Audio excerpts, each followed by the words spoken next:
Bonjour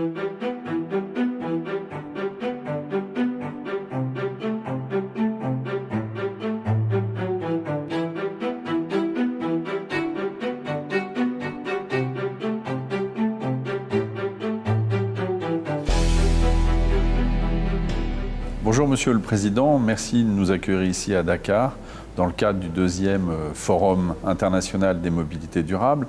Bonjour. La mobilité est un enjeu majeur, important pour la région de Dakar et aussi pour le Sénégal.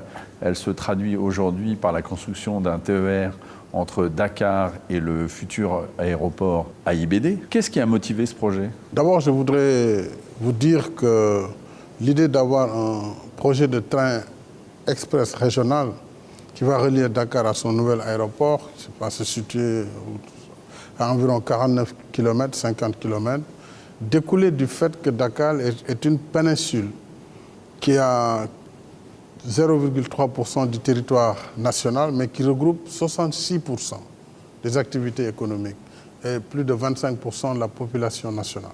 Donc il y a là un goulot d'étranglement, il y a un problème de congestion qui est historique et un gros problème de mobilité.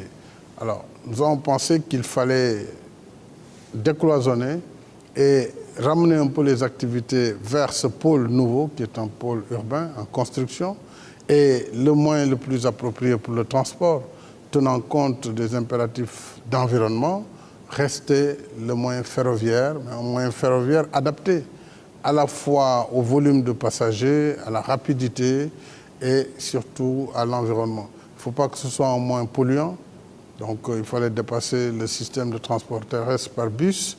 Il ne fallait pas non plus que ce soit un tram, puisque là, il y a aussi une volonté de vitesse qui soit compatible avec la distance et aussi le confort des passagers, parce qu'il s'agit de relier l'aéroport à la ville, mais aussi nous avons une ville moderne qui doit transporter une certaine catégorie de citoyens. Le TER est apparu comme vraiment le moyen le plus approprié.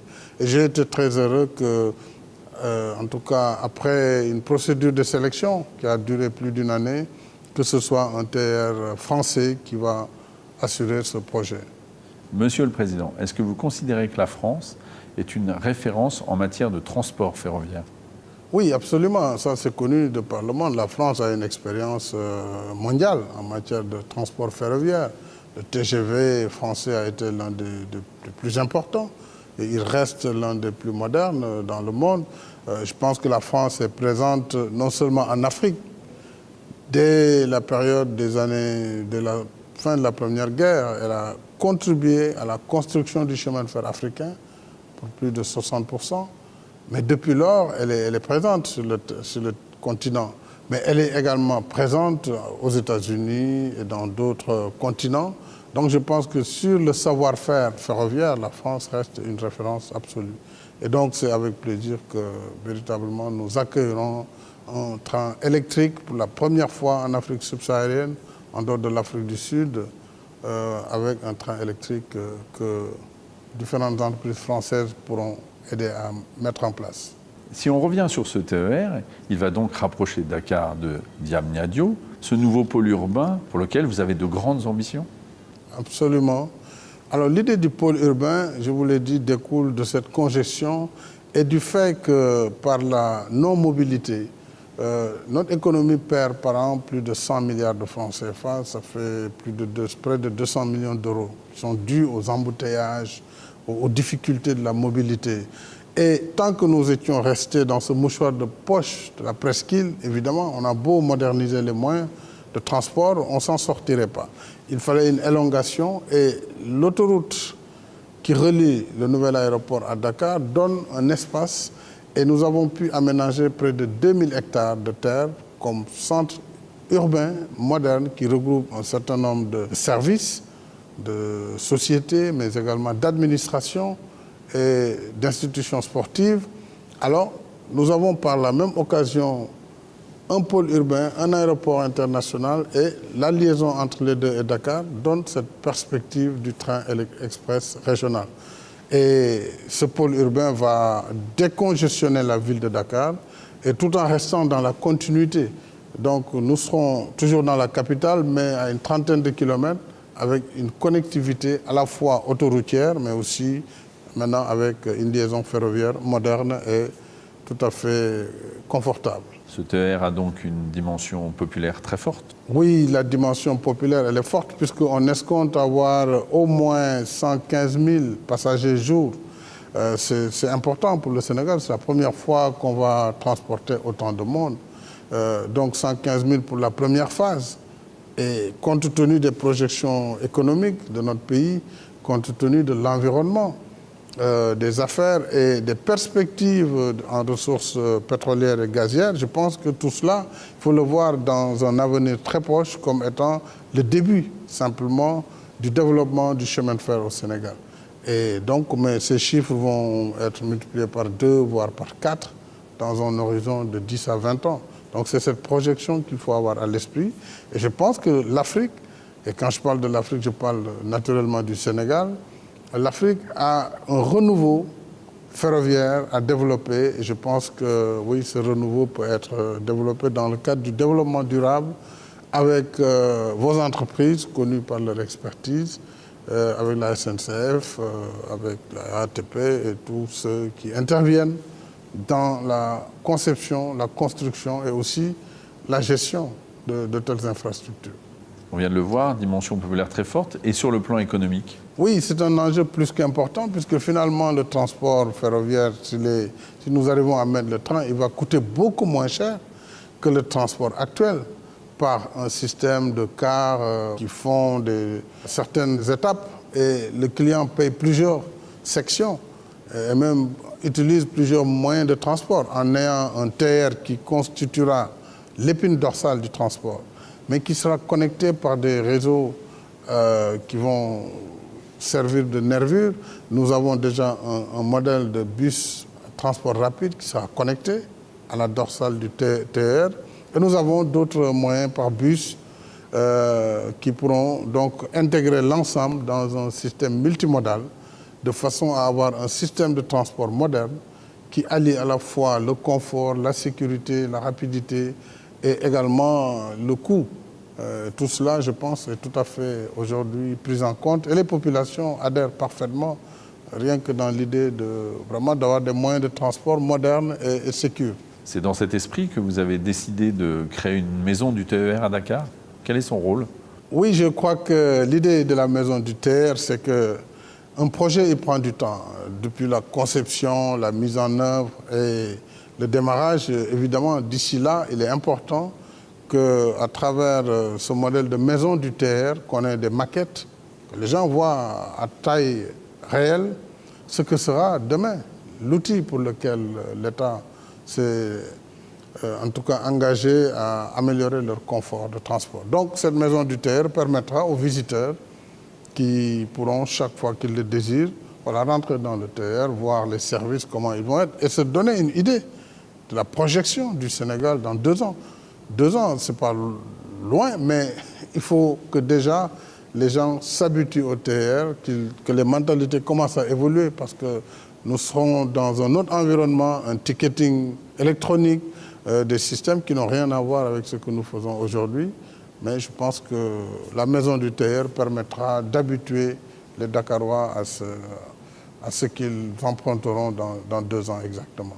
Cette maison du TER va donc être implantée sur le parvis de la gare de Dakar, qui va devenir une gare multimodale. Oui, cette belle gare de Dakar, gare historique, pour laquelle d'ailleurs nous allons maintenir quand même l'architecture, parce que c'est un monument historique, mais qui va être certainement développé de l'intérieur, qui va donc être une gare multimodale puisqu'il y aura un réseau de bus et plus tard de bus transport rapide, même d'autres systèmes qui viendront se connecter au TER. Et cette gare va abriter donc la maison du TER et cette gare devra être modernisée, tout comme d'autres gares qui seront le long du trajet jusqu'à l'aéroport à IBD, mais aussi une gare mythique à Diamniadio. Puisqu'encore une fois, Diamniadio est un pôle et je souhaite, à travers cette nouvelle ville, montrer ce dont nous sommes capables. L'Afrique n'a pas besoin de rattraper un gros retard. En réalité, dans le développement urbain, dans les villes nouvelles, dans les villes vertes, nous pouvons faire des bons.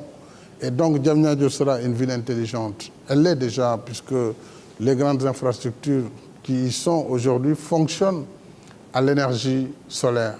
Elle va être une ville intelligente puisqu'il y aura un réseau de fibre optique, il y aura tout ce qu'une ville nouvelle et moderne aura comme attribut, et le train viendra dans cette harmonie.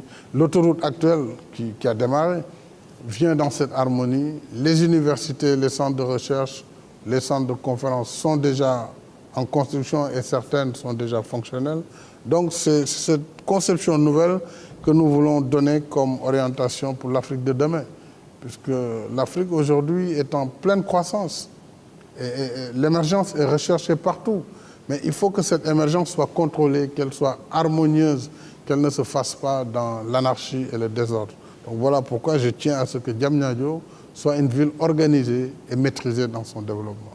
Donc le train, bien sûr, donnera un cachet particulier. Compte tenu de tous ces atouts que vous évoquez, est-ce qu'on peut dire que ce projet est un projet emblématique pour le Sénégal?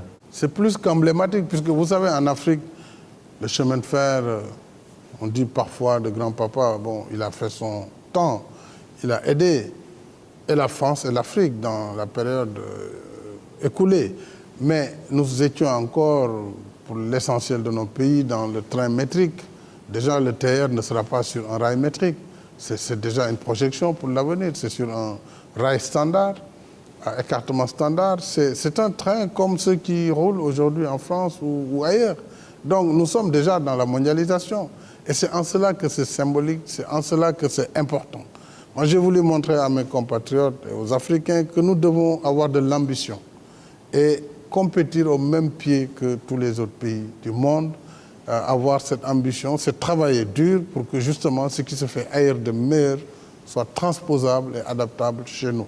Et c'est pourquoi il ne faut pas bricoler, reprendre de vieux rails qui ont un écartement métrique, ou pour trouver même des locomotives, il faut faire le tour du monde. Il faut être dans les standards internationaux. Et c'est ça aussi l'idée de ce TR. Et je crois que c'est de ce point de vue qu'il est tout à fait emblématique. Cette interview est réalisée dans le cadre du 2e Forum international des mobilités durables. Est-ce qu'on peut réellement parler de stratégie de mobilité durable?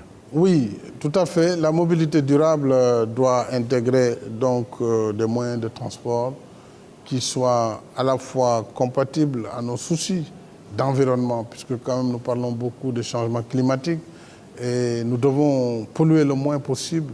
Donc tous les moyens de transport qui consomment le moins de CO2 et qui polluent le moins s'inscrivent dans la mobilité durable. Mais il faut aussi que les moyens de masse soient privilégiés plutôt qu'aux véhicules individuels, plutôt qu'à des systèmes de transport très coûteux. Et sur ce plan, le chemin de fer, surtout le chemin de fer électrique, parce que là on parle du chemin de fer électrique, je pense, contribue de façon tout à fait appréciable à cette politique de mobilité durable. Et je salue le rôle de la France, d'abord sur son combat pour le développement durable, mais aussi pour ses initiatives et les avancées qu'elle donne chaque fois pour faire avancer le dialogue international en faveur du climat. Merci beaucoup, Monsieur le Président. C'est moi qui vous remercie.